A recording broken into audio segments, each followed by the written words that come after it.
Hello and welcome to Glasgow Rangers Nation with me, Owen James. Guys, this is your latest Rangers news, views, updates, transfer speculation, and build up towards that crucial third qualifying round game against Dynamo Kiev at the Lublin Stadium on Tuesday night in Poland. So, where are we going this morning on our Magical Mystery Rangers tour? I've even got my third kit on, ready for the Magical Mystery tour, because it's very magical. Okay, so we're going to talk to John Fleck, who's been talking about his desire to stay with Rangers. That's right. Apparently, he has unfinished business. All right, Clint Eastwood, settle yourself down. We've also got the story that sort of surfaced in the last 24 hours regarding Albion Rrahmani, who apparently is now back from injury. Already having a good season this season. 2 games he's played for Rapid Bucharest before his injury, scored 1 and assisted 1. 2 goal contributions in 2. Pretty good. Now, according to a number of reports that have resurfaced in the last 24 to 48 hours, Rrahmani has been linked with a move back to Rangers. We'll talk a little bit about that. And we're going to look at the team, where we're up to, where we're at, where we still need to improve. Look at that. Certainly, I think, you look at that squad that played on Saturday, and I think, we can all kind of admit that it's probably not quite good enough at this moment in time. As we said on the podcast last night, we could be as many as 7, maybe 6 starters short of a decent team. I think from the team that started on Saturday, you'd only really say Jack Butland, Ridvan Yilmaz, Connor Barron and Mohamed Diamande are starting quality. The rest of the team, very dubious to be starting talent. In fact, I think if you look at our squad as it presently stands, let's take it as it stands on this day, the 5th of August, before any signings have been made. You may be watching this video, he may have, bought Kylian Mbappe and Neymar, and I might be talking utter rubbish. I doubt it, but it never could happen if you're watching it at 10 o'clock at night, for example. Anyway, strongest squad possible at this moment in time. Have a quick drink there, clear the throat. Okay, so realistically, looking at the squad as it stands today, that would probably be our strongest 11. Now, some of you may disagree with that. Some of you may have, I think now the reason I've gone with Matondo is because Cortez is injured. So as it stands at this moment in time, I made one surprise there, obviously Kieran Dowell over Tom Lawrence. I'll explain that shortly. So in terms of goalkeeper, I think it's a no-brainer. Jack Butland, obviously Liam Kelly is a good keeper, but still not in the same class as Jack Butland. Back 4, Dujon Sterling, when fit, has to start ahead of James Tavernier. Tav, busted flush, done, defensive liability, not the player he was 2-3 seasons ago. Dujon, marauding, good at tackling, fighting, battling, leader on the park. Basically everything Tav isn't. So for me, Dujon at right back. Balogun and Proper would be my starting centre-halves. Realistically, Proper, though he's right-footed, is a left-sided centre-back. And Balogun, I know it's quite worrying to suggest that a 36-year-old is our best centre-half, but having seen Proper play, Balogun is pretty much the best centre-half we've currently got. That's worrying, really, But he is, he's still quite quick. He reads the game very well. He's an organizer, a communicator, a leader. Certainly Balogun and Proper would give you 2 leaders at the back there, 2 communicators, 2 organizers, 2, leaders on the park, something Rangers do really lack. Ridvan at left back, I think he's a no-brainer. Ridvan, obviously, I like Ridvan. I think he's a very good footballer. He goes outside, he comes inside, delivers. You know what he does. He's a good player. Diamande and Barron have got to be the 2 in front of the back 4 if we're playing 4-2-3-1. Personally, I'd like to see us play 4-3-3. I've got a bit of a take on that coming up. We are going to talk, obviously, about Albion Rrahmani. That is coming up, so hang on for that. In terms of the 3 behind the striker at this moment in time, Václav Černý, you've got to give him a chance. You've got to see what we've got. Let's face it, he can't be any worse than Scott Wright after all. Kieran Dowell in the 10 role. The reason I've gone for Kieran Dowell is I just think he's a bit quicker, a bit more mobile when he's fit.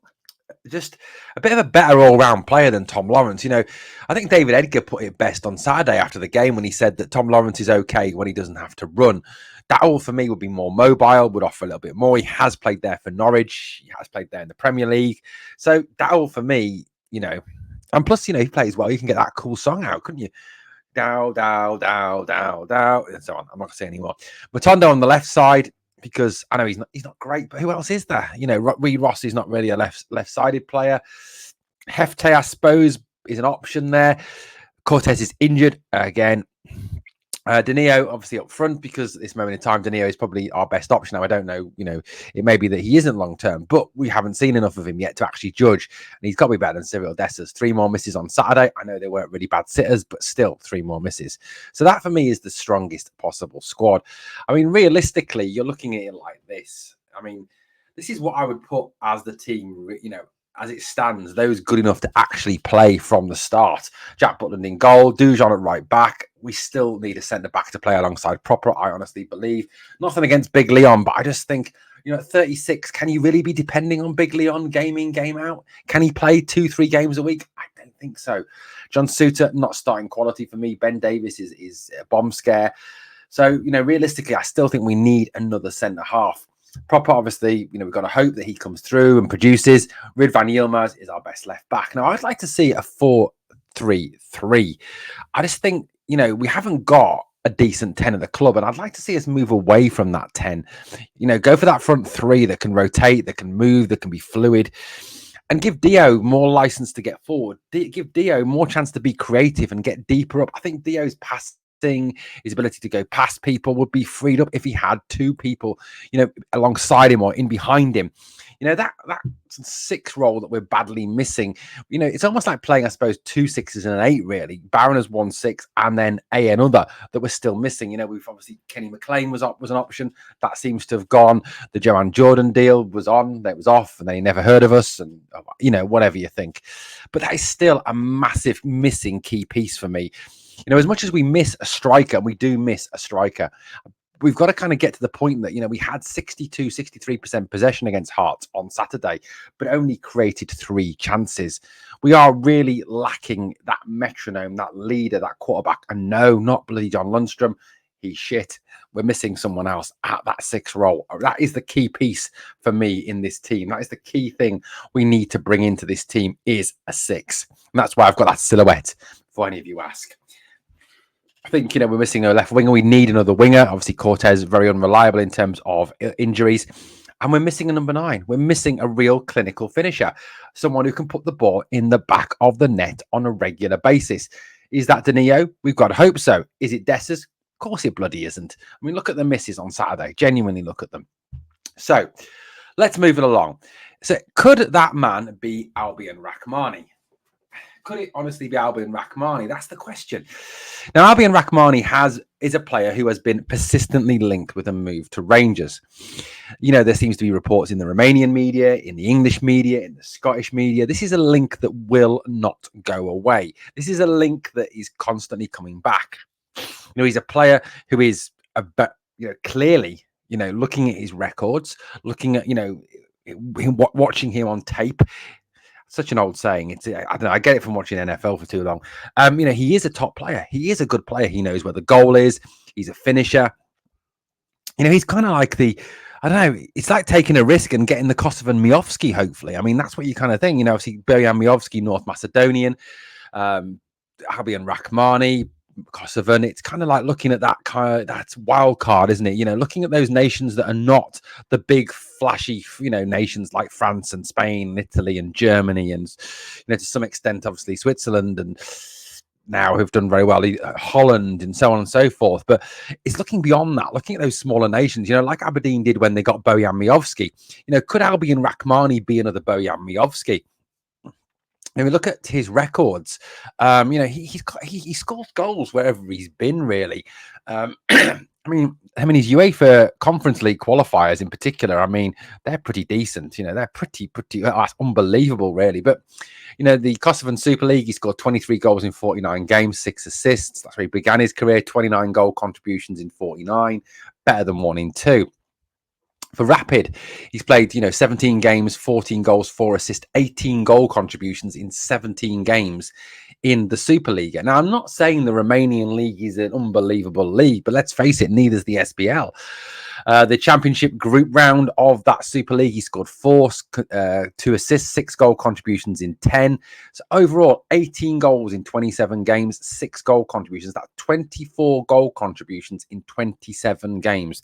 I mean, that is not to be sniffed at. That is a really good record. The Conference League qualifiers, 9 goals, 1 assist, 10 goal contributions in 8. Conference League, two in the actual Conference League itself for Rapid Bucharest, who aren't one of the naturally strongest teams. This is a guy who scores goals. He knows where the goal is. He knows how to put the ball in the back of the net. He seems to be a clinical finisher. Now, look, I'm not pretending that there's going to be a concern over him. One, he's just come back from injury. Let's face it, that obviously would genuinely make you a favourite for Rangers usually if you're injured, doesn't it? But that is obviously a concern. Yes, it is a concern that he's only played in Kosovo and Romania. I understand that, and I get that could be a concern. But then again, having if you look at someone like obviously Bojan Miovski, I know we'd all love to sign Bojan Miovski, but realistically, I don't think that is a realistic option. With the Aberdeen wanting probably 6, 7, 8, 9 million for him. Let's face it, they say 6 million, but if Rangers came a calling, it would be 8, 9 million, wouldn't it? I mean, we all know that. But you look at Bojan Miovski, as in terms of his history, in terms of where he came from, in the lead up to obviously playing for Aberdeen. Again, like Rrahmani, he comes from playing for, he was MTK Budapest, where he scored 19 in 60 in his time for them. He's now scored 44 in 96 for Aberdeen. Before that, he was with Renova, Bragania Stip, Macedonia, Karabag, Rabotniki. So, he came through sort of Hungary and again through North Macedonia. A very similar pattern to, Rrahmani's past in terms of where he came from. So, if you're kind of looking beyond the obvious markets, you're looking at kind of players that have come up and been success in.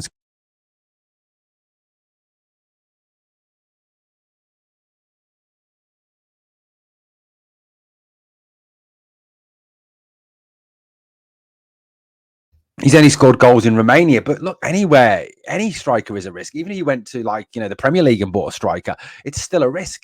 Can he convert? Can he move over to Scottish football? Can he be a success in Scottish football?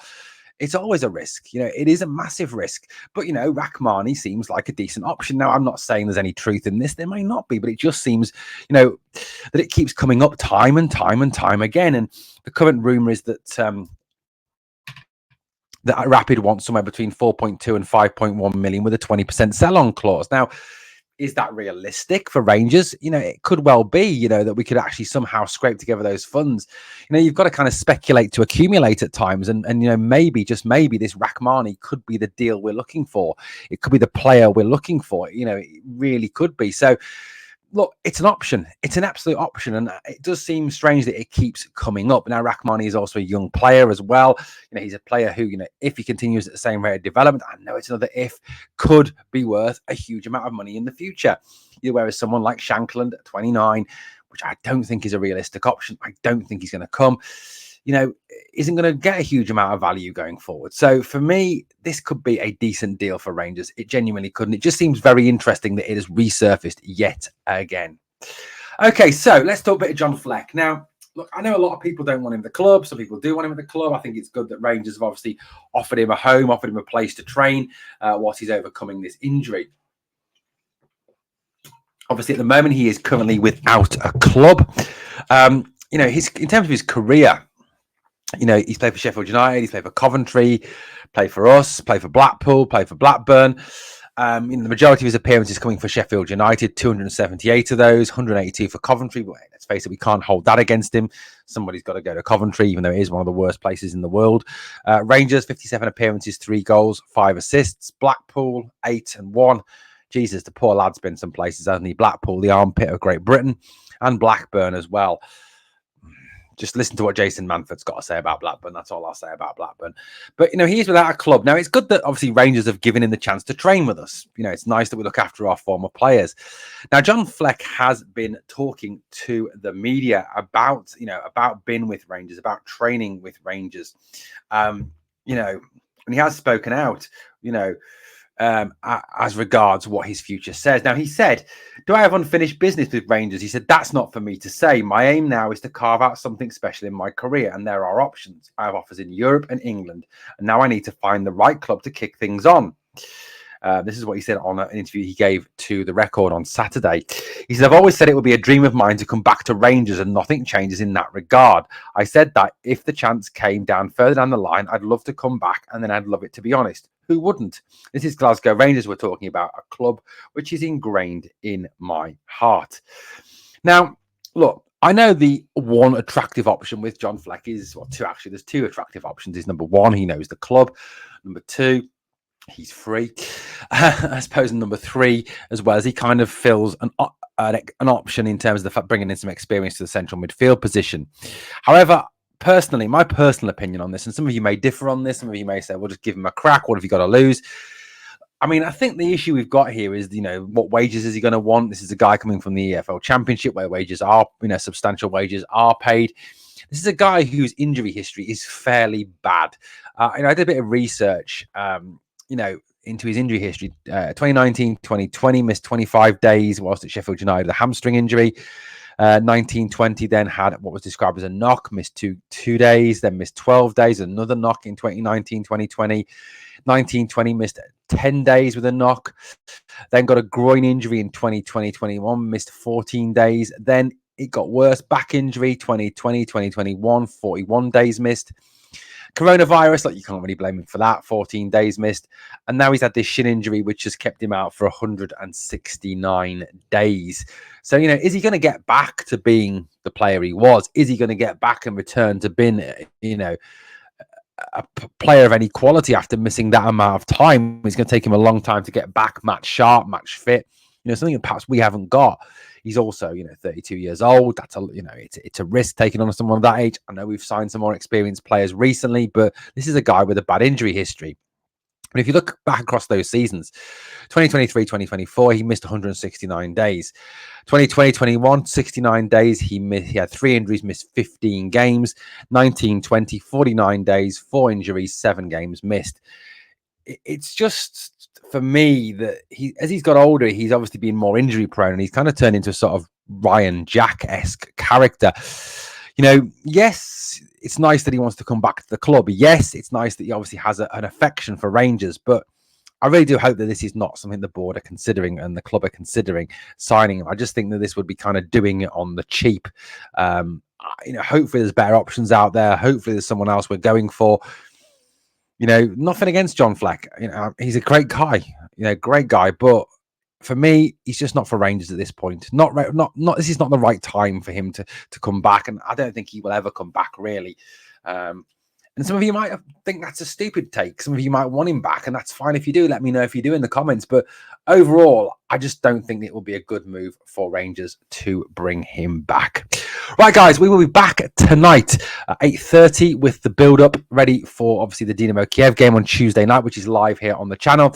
Please, obviously, sub to the channel so you don't miss out on any of the great free content. Please, obviously, make sure you hit the notification bell as well so you know whenever we bring out a new video, go live, issue a post, whatever we do.